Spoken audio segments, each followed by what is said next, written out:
Indonesia memang hanya mengenal dua musim, yaitu musim hujan dan musim kemarau. Namun apabila mengikuti pola migrasi matahari utara-selatan, maka Maret, April, Mei disebut juga sebagai masa peralihan dari musim hujan ke musim kemarau.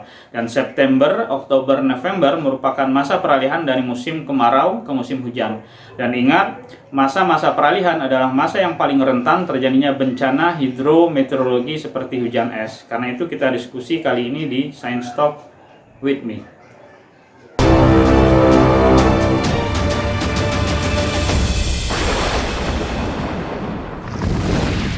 Halo, assalamualaikum, ketemu di vlog saya lagi. Kita tetap konsisten diskusi tentang sains yang berkaitan dengan atmosfer, kapal atmosfer dengan laut dan bumi yang memang menjadi konsen saya di sana.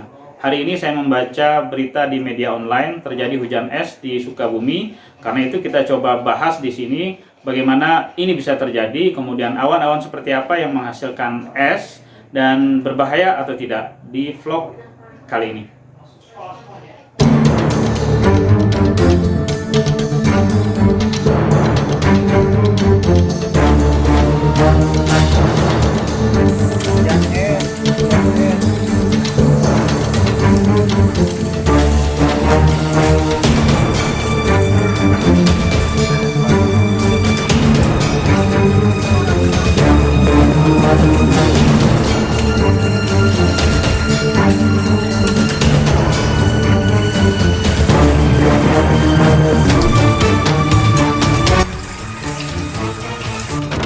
Hujan es memang bukan pertama kali saja terjadi di Indonesia atau di Jawa Barat khususnya. Sebagai daerah dengan konvektif yang kuat, potensi tumbuh awan-awan badai di benua maritim sangat besar sekali. Tentu saja fenomena rare event meteorologi tersebut bukan hanya mengganggu aktivitas keseharian, namun sangat membahayakan keselamatan kita. Apa sebenarnya yang terjadi dengan cuaca dan iklim kita? Hujan es atau hail adalah presipitasi dalam bentuk padat yang terdiri dari bola-bola es. Pada awalnya tetes yang terbentuk dari proses kondensasi di bagian bawah awan akan didinginkan di atas titik beku atau freezing level 0 derajat Celcius.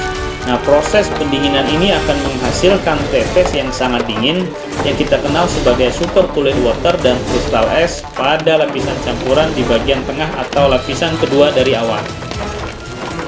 Aliran udara ke atas yang masih cukup kuat akan memaksa partikel tadi untuk didinginkan kembali di bawah temperatur minus 60 derajat Celcius pada puncak awan. Artinya, pada ketinggian ini seluruh partikel berada dalam bentuk es, baik itu kristal es maupun embrio batu es. Proses agregasi di dalam awan akan menghasilkan embrio es hujan yang cukup besar. Es yang terjadi dalam proses ini biasanya berukuran diameter antara 5 sampai dengan 200 mm. Batu-batu es atau hailstone yang telah terbentuk mulai dari bagian tengah awan sampai pada lapisan atas awan atau top cloud tidak semuanya mencair ketika turun ke lapisan yang lebih rendah. Batu es atau hail yang keluar dari sistem sirkulasi konvektif internal awan dan menuju ke bawah sepanjang penguapan atau evaporasi tidak terlalu besar akan tetap berada dalam bentuk es yang mungkin saja akan membahayakan aktivitas manusia apabila diameter batu es melebihi 2 cm atau terjadi secara masif. Bulan Agustus akhir merupakan periode akhir dari musim kemarau di Indonesia. Radiasi matahari yang masuk ke bumi atau insolasi akan sempurna diterima oleh permukaan sehingga memungkinkan awan untuk tumbuh menjulang sepanjang didukung adanya inti kondensasi awan. Kondisi suhu permukaan laut pada bulan Agustus dasarian ketiga di wilayah perairan Indonesia cenderung bernilai positif antara minus 0,25 sampai dengan 2 derajat Celcius, artinya perairan cukup hangat.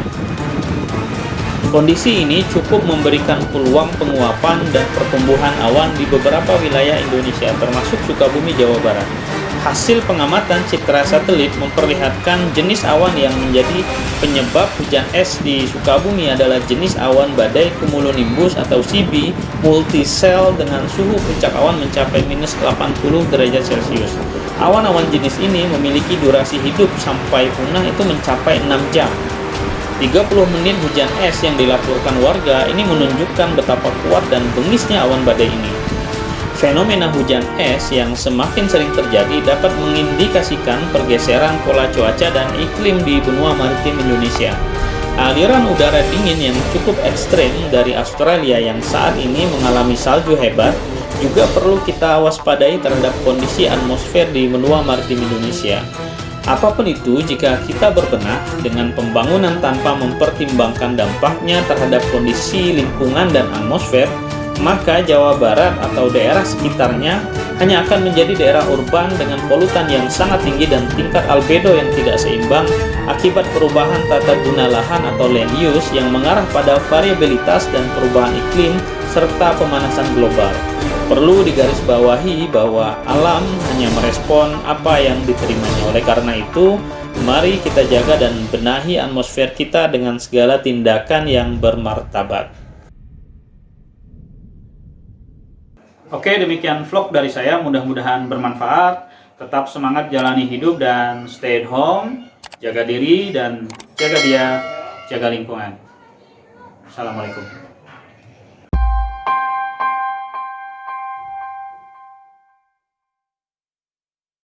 Lihat filosofi pembentukan awan. Proses kondensasi akan menghasilkan tetes pada bagian bawah awan dan didinginkan pada freezing level 0 derajat Celcius menghasilkan tetes yang sangat dingin dan kristal es pada bagian tengah awan. Hebatnya lagi, partikel ini akan ditempa dan didinginkan di bawah minus 60 derajat Celcius menghasilkan partikel es yang solid di bagian puncak awan. Ini gambaran dari awan yang pantang menyerah dan tentu saja harapannya kita juga demikian. Tetap semangat dan good night.